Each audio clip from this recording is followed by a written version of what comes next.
आया है।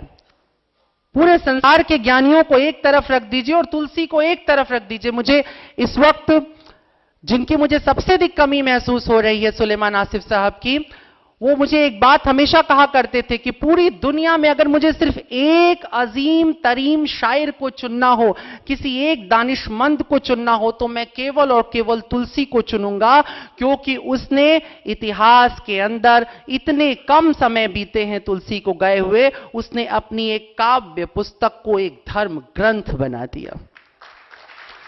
उसने अपने पीछे एक पूरा संप्रदाय खड़ा कर दिया। ये बहुत बड़ी बात होती। तुलसी ने कोई दावा नहीं किया, गालिब ने तो फिर भी कह दिया कि आते हैं गैब से ये मजामी ख्याल में, गालिब शरीर खाम नवाए सरोश है। लेकिन तुलसी ने यह भी नहीं कहा स्वान सुखाए, अपने सुख के लिए कह रहा हूं। और इतना सुंदर कहा कि तुलसी का सुख सबका सुख हो गया। ज्ञान ऐसा ही होता है जो तुमसे उपजे लेकिन सबका हो जाए। तुलसी ज्ञान है। गुरु का अर्थ है व्यास, व्यास गुरु है। पूरे संसार को गुरु शब्द नहीं पता लगता यदि वेद व्यास नहीं होते। व्यास ने गुरुता सिखाई, गुरु होना सिखाया है। राम, आमतौर पे राम को मर्यादा के साथ जोड़ा जाता है, लेकिन मर्यादा हो ही नहीं सकती अगर उसका एक मूलभूत गुण न दिखाई दे, क्षमा। राम के पूरे जीवन में क्षमा है।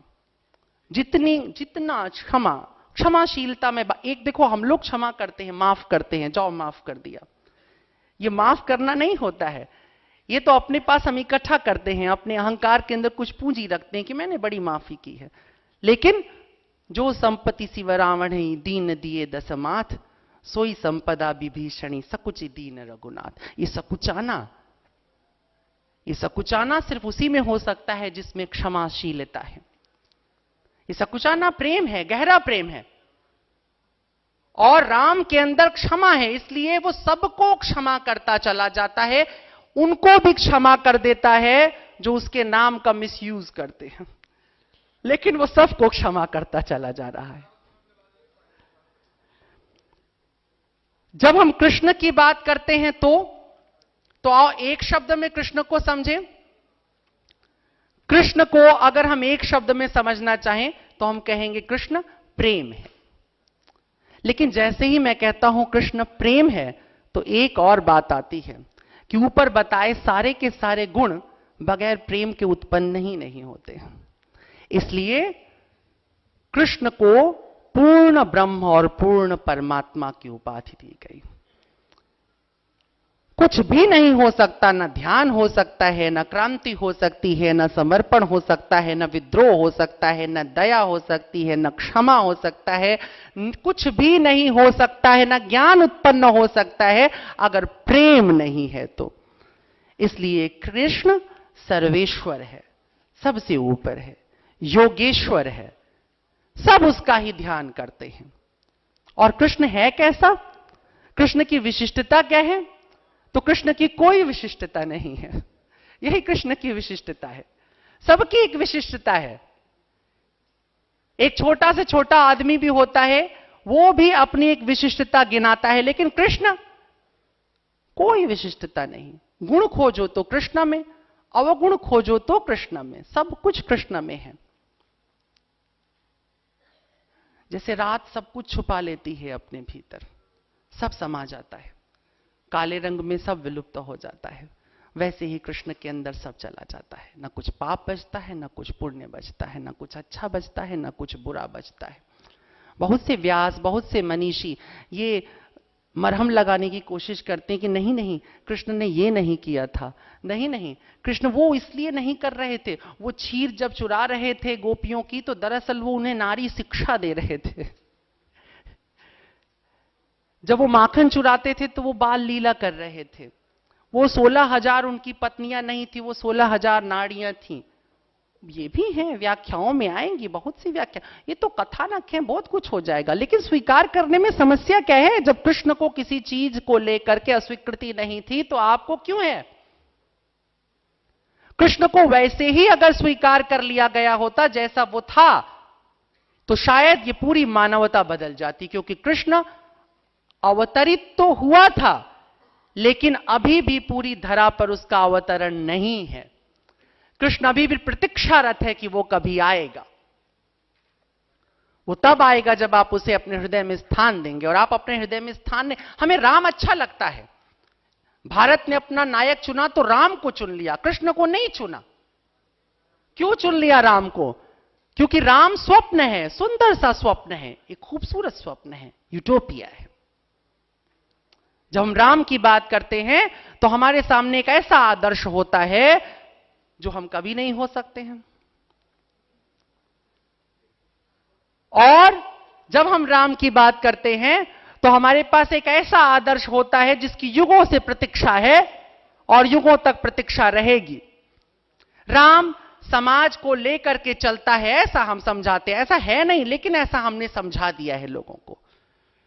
कृष्ण को हम इसलिए अस्वीकार करते हैं कि अगर हमने कृष्ण को स्वीकार कर दिया तो घर में ही बगावत हो जाएगी, क्योंकि कृष्ण की तो बगावत घर से शुरू हो जाती है। कृष्ण तो किसी का नहीं है। अब यह सोचा जा सकता है कि मैंने कहा जो प्रेम की मूर्ति है वो किसी का नहीं हुआ, तो यह सूत्र समझ लेना चाहिए कि जिसे सचमुच प्रेम आता है वो किसी का नहीं होता है। किसी का होने के लिए तुम में ममत्व होना चाहिए, मोह होना चाहिए, लोभ होना चाहिए, लालच होनी चाहिए, पाने की आकांक्षा होनी चाहिए। प्रेम में ऐसा कुछ नहीं है, उसे कुछ नहीं चाहिए। गुलाब क्या किसी का होता है? उसे तुमने मजार पे रख दिया कि मंदिर में रख दिया, उसे सेहरे में गूंद दिया कि तुमने उसे किसी अर्थी पर डाल दिया, फूल को कुछ नहीं होता है। माखनलाल चतुर्वेदी को हो सकता है, चाह नहीं मैं सुरबाला के गहनों में गूंथा जाऊं, लेकिन उसको कोई चाह नहीं है, कहीं जाने की चाह नहीं। वो जहां है वहीं सुंदर है। क्या सुरबाला के गहनों में सुंदर नहीं था? क्या शव के ऊपर सुंदर नहीं था? क्या मूर्ति के ऊपर सुंदर नहीं था? पुष्प सब जगह सुंदर है, ऐसे ही प्रेम सब जगह सुंदर है। यही कारण था कि बुद्ध ने जब प्रेम और करुणा पे बोलना चाहा तो उसने कहा कि चरित्र का सर्वांग सबसे सुंदर स्वरूप तुम्हें देखने के लिए अगर जाना है तो तुम्हें वैश्याओं के पास जाना चाहिए। उसको बाद में बहुत अलग अलग तरीके से दिखाया गया, वहां वैश्या का अर्थ दूसरा निकाला गया, और एक दौर ऐसा राजाओं का आ गया जब वैश्याएं बनाई जाने लगी। लेकिन ऐसा नहीं है, वो कुछ और कहना चाह रहा है, वही जो कृष्ण पीछे से कह रहा है। मैंने क्या कहा कि जिससे सचमुच प्रेम आता है, जिसमें सचमुच प्रेम का उदय हो चुका है, वो किसी का नहीं होता है, वो सबका होता है। ऐसा हो ही नहीं सकता है कि तुम में प्रेम की उत्पत्ति हो जाए और तुम फिर कहो कि कोई मेरा दुश्मन भी है। राबिया बसरी की कुरान को खोला, पढ़ा, देखा और वाइज ने कहा, राबिया ये तूने क्या किया? ये तूने जगह जगह से शैतान शैतान शैतान शैतान से नफरत कर ये काट क्यों दिया है? तूने कुरान के ऊपर अपनी स्याही चला दी। उसने कहा नहीं नहीं, मैंने कुरान पे स्याही नहीं चलाई है, लेकिन मैं बोल ही नहीं पाती हूं नफरत करना। जब से मैंने अल्लाह से मोहब्बत की, मैंने जाना कि इश्क़ हकीकी क्या है, तब से मैं भूल गई कि नफरत क्या होती, वो शैतान से ही क्यों ना हो। ये ख्याल सिर्फ और सिर्फ प्रेम में पैदा हो सकता था, और कृष्ण उसी संपूर्ण प्रेम का प्रतीक हो जाता है। इसलिए कृष्ण के पास जो आता है, जैसे आता है, कृष्ण वैसे ही उसको गले लगा लेता है। जब सुदामा आता है तो रोते रोते उसके चरण पखार देता है। जब भीष्म आते हैं और कहते हैं कि देखो मैंने प्रण लिया है, नहीं, कृष्ण कहते हैं कि मैंने प्रण लिया है कि मैं अस्त्र नहीं उठाऊंगा, और भीष्म कहते हैं कि मैं तुमसे अस्त्र उठवाऊंगा। मैं बचपन में कहता था कृष्ण तो भगवान थे, अस्त्र उठवाने से पहले भीष्म को हार्ट अटैक क्यों नहीं करवा दिया? उनकी प्रतिज्ञा तो बची रहती। लेकिन ऐसा नहीं था, क्योंकि कृष्ण ने तो प्रतिज्ञा की ही थी तोड़ देने के लिए। क्यों? क्योंकि हम में से अधिकांश यही तो करते हैं, प्रतिज्ञा करते हैं और तोड़ देते हैं। लेकिन जब ऐसा होता है तो बहुत सारे लोग समझाते हैं तुमने प्रतिज्ञा तोड़ दी है, रघुकुल रीत सदा चली आई, प्राण जाए पर वचन न जाए, तुमने प्रतिज्ञा तोड़ दी, तुम गिल्ट करो, तुम गुनहगार हो।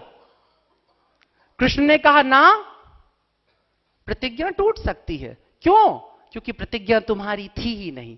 प्रतिज्ञा एक कालखंड का हिस्सा थी। एक समय ने तुम्हें यह ताकत दी थी, ये ओज दी थी कि तुम जो चाहो वो प्रतिज्ञा कर लेते। लेकिन एक समय आ सकता है जब तुम उस योग्य नहीं रह जाओगे। तो जब यह प्रतिज्ञा टूट जाए तो शर्मिंदा मत होना, कृष्ण को याद कर लेना। कृष्ण रणछोड़ है, रण छोड़ करके भाग जाता है। क्यों? क्योंकि कभी तुम्हें भी पीठ दिखानी पड़ सकती है, कभी हटना पड़ सकता है, कभी अपने उसूलों को तोड़ना पड़ सकता है, वहां से दूर जाना पड़ सकता है। शर्मिंदा नहीं होना। अगर तुम शर्मिंदा हो गए तो तुम गुनाह करोगे, क्योंकि भारतीय धर्म में पाप केवल एक चीज है, वो है शर्मिंदगी, अपराध बोध। वेद ने पाप नहीं सिखाया, इसलिए वेद के पास नर्क भी नहीं आया। कृष्ण के पास पाप नहीं है। सारे जिन्हें तुम पाप कहते हो, कृष्ण ने उसे स्वीकार कर लिया।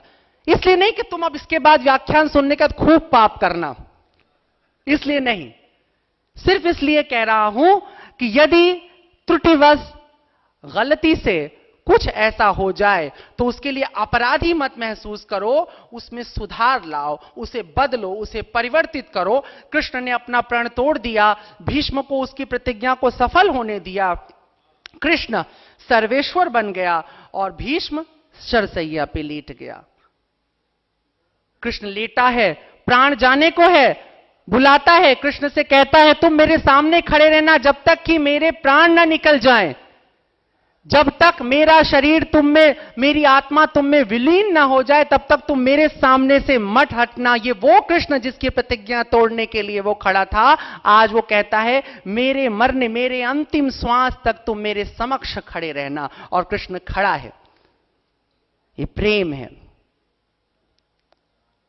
ऐसा अद्भुत कृष्ण जिसने तुम्हें वो सब कुछ दे दिया जिससे तुम अपने जीवन को सुंदर बना सकते हो। देखो, जहां जहां तुम्हें सुंदरता मिलेगी वहां वहां तुम्हें कृष्ण मिलेगा, जहां जहां तुम्हें स्वतंत्रता मिलेगी वहां वहां तुम्हें कृष्ण मिलेगा, जहां जहां तुम्हें प्रेम मिलेगा वहां वहां तुम्हें कृष्ण मिलेगा। इसलिए कृष्ण द्रौपदी का चीर बढ़ाता है, उसके लिए बचपन में चीर चुरा लेता है। इतना कपड़ा लाएगा कहां से? विपणन सिखाता है संसार को, व्यापार सिखाता है। यद्यपि कृष्ण कहता है कि मैं वणिकों को नहीं मिलूंगा, मैं बनियों को नहीं मिलूंगा। सबसे ज्यादा बनिए कृष्ण की पूजा करते हैं, जगह जगह ठाकुर जी ठाकुर जी ठाकुर जी ठाकुर जी। सारे बनिए इतना सारा माल लेकर के बैठे रहेंगे, कृष्ण जी को, ठाकुर जी को उस पर रख देंगे, उनको दही खिलाएंगे, बिस्किट खिलाएंगे, सब खिलाएंगे, झूला। पर कृष्ण ने कहा मैं तुम्हें नहीं मिलूंगा। और कृष्ण जिद्दी है, कह दिया नहीं मिलूंगा तो नहीं मिलेगा। अभी दूसरा भगवान ट्राई करना शुरू कर देना चाहिए बनियों को। इधर हो भी रहा है, कई नए भगवान इधर आए हैं, बहुत सारे लोग ट्राई कर रहे हैं। कुछ बाबा हैं जो समोसे से भी मामला यूं कर देते हैं ठीक, उधर बनिए खूब है, लगे हुए हैं। ऐसा है ना स्वामी जी? बहुत से हैं। अभी तो कोई भी भगवान हो जाता है, किसी को भगवान बनने के लिए बहुत मुश्किल नहीं है। तो ऐसा इसलिए हो जाता है, सोचो बनिया, मैंने माफ करेंगे मुझे सारे यहां पे जो अग्रवाल, वर्मा, गुप्ता जी सब लोग बैठे हुए हैं, मैं उनकी बात नहीं कर रहा हूं। मैं भी बनिया हो सकता हूं, ब्राह्मण भी हो सकता है, क्षत्रिय भी हो सकता है, वैश्य भी हो सकता है, सब हो सकते हैं। वो कह रहा है वणिक बुद्धि, जिसे लाभ हानि, जिसे अर्थ अनर्थ की चिंता है, जिसे फायदे और नुकसान की चिंता है, ऐसे व्यक्ति को कृष्ण नहीं मिलेगा। ऐसे व्यक्ति कृष्ण नहीं मिलेगा तो मुसलमान कहेंगे साहब हम तो चलो ब्राह्मण क्षत्रिय वैसे में। नहीं नहीं नहीं नहीं नहीं, ये कुरान में भी ऐसा ही है। पैगंबर साहब ने हर चीज की दुआ मांगी, दौलत की दुआ ही नहीं मांगी। अब सोचो, कह तो दिया कि बनियों को नहीं मिलेगा। बुद्धि में जब तक लाभ और हानि है तब तक प्रेम नहीं आता। बुद्धि में जब तक लेना और देना है तब तक प्रेम नहीं आता। बुद्धि जब ये पूछ देती है कि हाँ हाँ मैं इसे दे रहा हूं, ये मुझे क्या देगा, प्रेम नहीं आएगा, व्यापार आएगा। प्रेम तो बस इतना कहेगा कि ये मेरे पास था और ये मैंने तुम्हें दे दिया, तुमने ले लिया, मुझे खुशी हुई। मैं खाली